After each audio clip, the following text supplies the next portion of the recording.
A very good morning friends. और आज हम बात करने वाले हैं पीजी सीयू सेट 2022 के बारे में।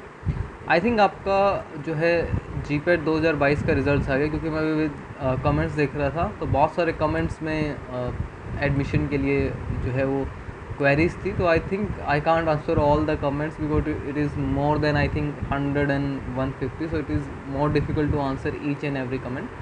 तो जिनका क्वालिफाई हो गया है उनको कॉन्ग्रेचुलेशन, और जिनका नहीं हुआ है स्पेशली उनके लिए भी ये वीडियो सबसे ज़्यादा इंपॉर्टेंट है, जिनका क्वालिफाई नहीं हुआ है। और मैं कोशिश यही करता हूँ कि उन्हीं के लिए मैं स्पेशली कुछ हेल्पफुल रहे वीडियोस जिनका क्वालिफाई नहीं हुआ है, क्योंकि वो बच्चे बहुत ज़्यादा होते हैं जिनका क्वालिफाई नहीं हुआ। जिनका क्वालिफाई होता है उन्हें तो एडमिशन मिल ही जाता है, जो नहीं होता है उनके लिए थोड़ा सा दिक्कत रहती है।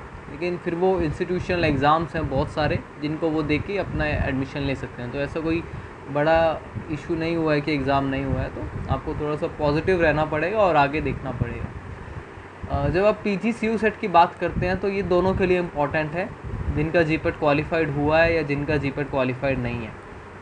तो ये जो एग्ज़ाम है, पहले मैं बता दूँ, ये फ़र्स्ट टाइम हो रहा है इंडिया में। पहले होता था लेकिन वो अलग तरीके से होता था, कुछ यूनिवर्सिटीज़ के लिए होता था।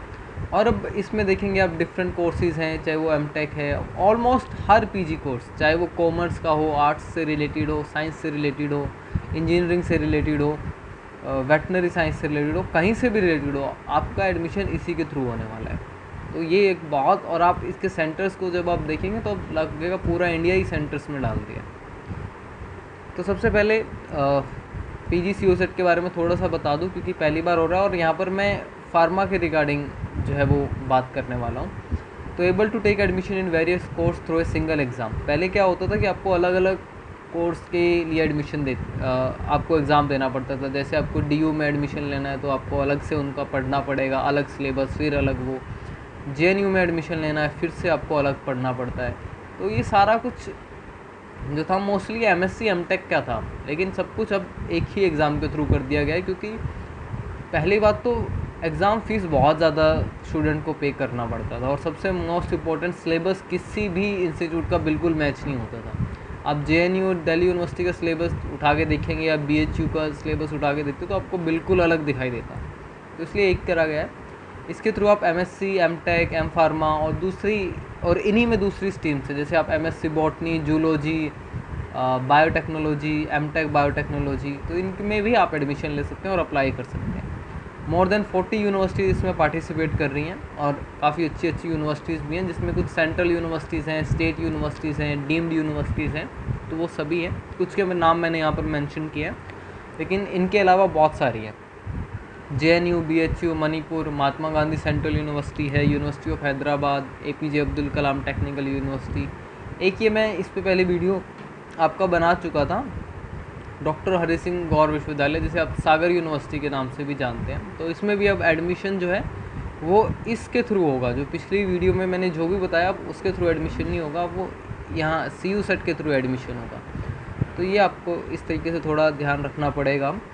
डेट्स की बात करें तो 19 तारीख को आपका फॉर्म आपका आए हैं, और ये 18 जून तक रहेंगे। अराउंड एक मंथ है आपके पास तैयारी के लिए। और जिन्होंने जीपेट की प्रिपरेशन करी है तो almost same exam, same syllabus है, कोई ज़्यादा आपसे चीज़ें इधर उधर नहीं होने वाली हैं। तो 19 तारीख को आपका फ्री ट्रांजैक्शन, यानी आप 18 ही लेके चलिए।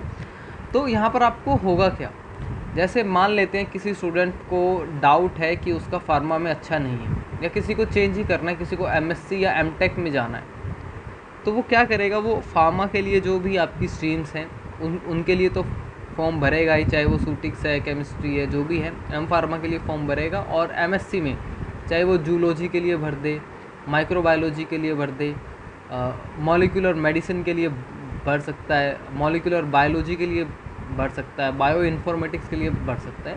तो और एमटेक में भी बहुत सारा है आपका। एमटेक बायोटेक्नोलॉजी में स्पेशली मेन रहता है, बायो इन्फॉर्मेटिक्स में भी रहता है, तो उसमें भी वो अप्लाई कर सकता है। नैनो साइंस होता है आपका, नैनो टेक्नोलॉजी है, उसमें भी वो अप्लाई कर सकता है।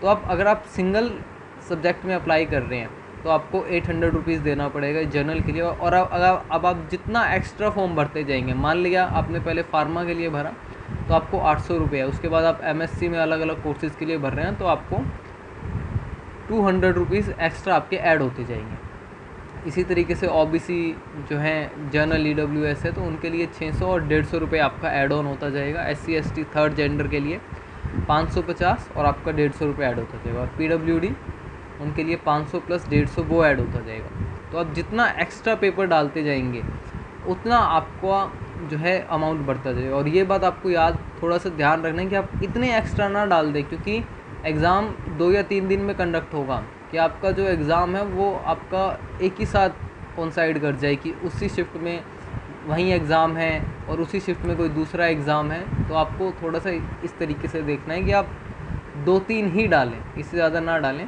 अपने इंटरेस्ट के हिसाब से। अगर हम देखें तो आपको सबसे पहले इसका ब्राउचर डाउनलोड कर लेना चाहिए या इन्फॉर्मेशन बुलेटिन जो कि आपका NTA की साइट पे प्रेजेंट है, सिलेबस भी है, तो वो आपको डाउनलोड कर लेना चाहिए। और उसके हिसाब से देखना चाहिए कि आपका जो जैसे एम फार्मा का है वो मोस्टली सेंट्रल यूनिवर्सिटीज़ में है, central university of Haryana, Punjab, Jharkhand, Bihar, Tamil Nadu, इन सब में है। इसके साथ साथ मणिपुर यूनिवर्सिटी में भी है, त्रिपुरा में भी है, APJ अब्दुल कलाम में भी है। तो आपको उस तरीके से अप्लाई करना है। तो वो आपको अप्लाई करने से पहले उस इंफॉर्मेशन बुलेटिन में चेक कर लेना चाहिए। और जब आप फार्मा का देखेंगे तो आपको वहाँ पर PGQ24 जो है आपको कोड मिलेगा जो स्पेसिफिकली फार्मा के लिए। तो इस कोड में तो आपको अप्लाई करना ही करना है। तो अगर हम बात करें तो टोटल आपके 100 क्वेश्चंस आएंगे, जिसमें से 25 क्वेश्चन जो है आपके इंग्लिश, मैथमेटिकल्स और जनरल एप्टीट्यूड, रीजनिंग वो रहेगा। और 75 क्वेश्चंस आपके स्पेसिफिक डोमेन, चाहे आप फार्मा में अप्लाई कर रहे हैं तो फार्मा का रहेगा, बायोटेक के लिए अप्लाई कर रहे हैं तो बायोटेक का रहेगा। तो इस हिसाब से आपका रहेगा। और आपको 2 घंटे का टाइम मिलेगा, यानी आपको 120 मिनट में 100 क्वेश्चन करने हैं। और एक क्वेश्चन आपका 4 मार्क्स का है, जिस तरीके से आप जीपेट में देखते हैं, और नेगेटिव मार्किंग आपकी -1 की। तो कुछ वैसा ही है। तो यहाँ पर पेपर आपका 400 नंबर का हो जाएगा। तो ये आपका रहेगा। नेक्स्ट आप देखें, ये मैं आपको बता चुका हूँ कि जो आपका क्वेश्चन था वो इस तरीके से रहेगा, general awareness, mathematical aptitude, analytical skills, वही है। ये आप इसमें आपको अप्लाई करना है। अगर आप देखें कि अगर आपको जो फार्मा का सेक्शन है वो यही है, PGQP24, और बहुत बड़ा ब्राउचर है। आई थिंक 253 पेजेस का आई थिंक इन्फॉर्मेशन बुलेटिन है। तो आपको थोड़ा सा टाइम लगेगा। सिलेबस कॉमन है जीपेट वाला, इससे ज़्यादा आपको कुछ वो नहीं है। सिलेबस भी आपका NTA की वेबसाइट पे। तो ये सारी स्ट्रीम्स रहेंगी, इकोलॉजी, फार्मास्यूटिकल केमिस्ट्री, कोग्नोसी और फार्मास्यूटिकल साइंस, एनालिसिस और फार्मास्यूटिक्स। तो ये आपका रहेगा। और इसके साथ साथ आप देखें जो दूसरे MSc MTech की मैं बात कर रहा था, तो वहाँ पर आप biotechnology, microbiology, bioinformatics, biochemistry, molecular medicines और मॉलिक्यूलर बायोलॉजी, इसमें आप स्पेसिफिकली देखें तो इसमें जो है आगे एक अच्छा स्कोप हो सकता है मॉलिक्यूलर मेडिसिन में। ये आपका JNU में है और आपका I think central university of Punjab में जो है मॉलिक्यूलर मेडिसिन का काम होता है। और इसमें जनरली फार्मा वाले तो JNU में थोड़ा सा प्रेफरेंस मिलता है, तो ये भी आप देख लेंगे।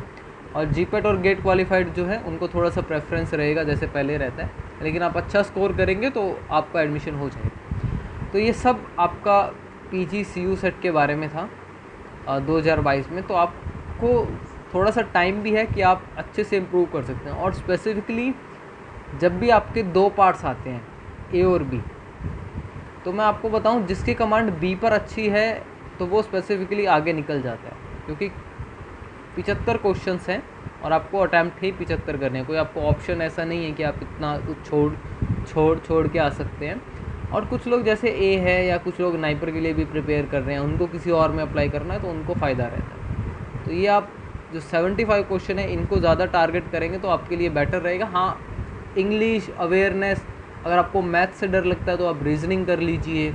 अगर आपको रीजनिंग से ज़्यादा मैथ है तो मैथ कर लीजिए। दोनों है तो दोनों आप कर सकते हैं। तो इस तरीके से आपका स्कोर जो है वो बढ़ जाएगा। तो आपके पास एक ये सेकंड चांस है।